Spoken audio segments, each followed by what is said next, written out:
Hello, this is Stephan from SK Mouthpieces in New York City. Last year, Derek from SaxSpy sent me two mouthpieces. They were Diodario Select Jazz mouthpieces for tenor. He sent them to me as an experiment. We would reface one of the mouthpieces and then test the refaced mouthpiece against the mouthpiece that was left original. So in this video today, you'll see how I did the refacing on one of the mouthpieces. If you have not followed Derek's channel, SaxSpy, please go over and follow him. He makes really awesome videos about saxophone stuff, reviews, and anything that's interesting for saxophone players. So I've left the link in the description field below. Go down there, click the link, subscribe to Derek's channel. It's awesome. Here you go. Here's the refacing video of the Diodario Select Jazz tenor mouthpiece. These mouthpieces are some of the best modern mouthpieces in my opinion, so there's absolutely nothing wrong with them. There is something that I would like a mouthpiece to be able to do, so we're going to reconfigure the facing on one of these mouthpieces to just have it play a little bit differently. So this area that I'm scratching off right here is an area that I think should be a little more closed. So we're going to work on that.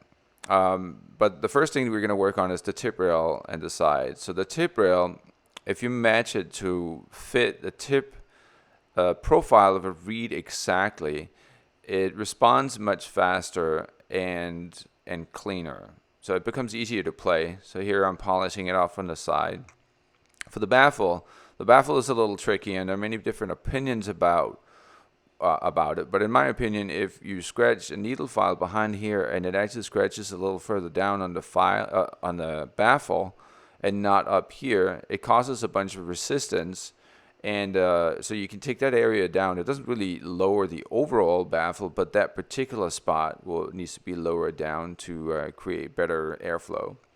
So it's being sanded off here a little bit, and then later on I'm going to polish it so it looks real nice. The table and facing, we're going to put a flat table on this mouthpiece. And so the first couple of passes are really just for the table. I'm bringing it down so that those numbers that I scratched off in the beginning, that they actually come up to a place where I want them to be, to support the facing, support the reed a little better. There's a couple of little spots that were asymmetric here, so that's something I fixed as well. I go to 800 grit and basically do the exact same thing again. I refaced the mouthpiece several times with different grits.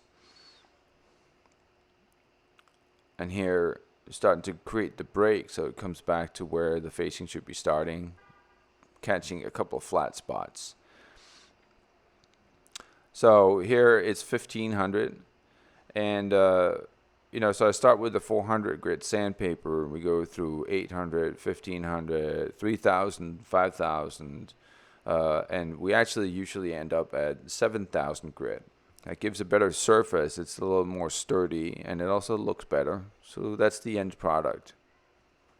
So that's it for the refacing part of this mouthpiece. Next week, I'll put up a video where I playtest these two mouthpieces against each other. Also, be on the lookout for Derek's video. He's making a video about these two mouthpieces as well. You can find the link to that in the description field below as well. If you're interested in having a mouthpiece refaced, please contact me through my website, skmouthpieces.com.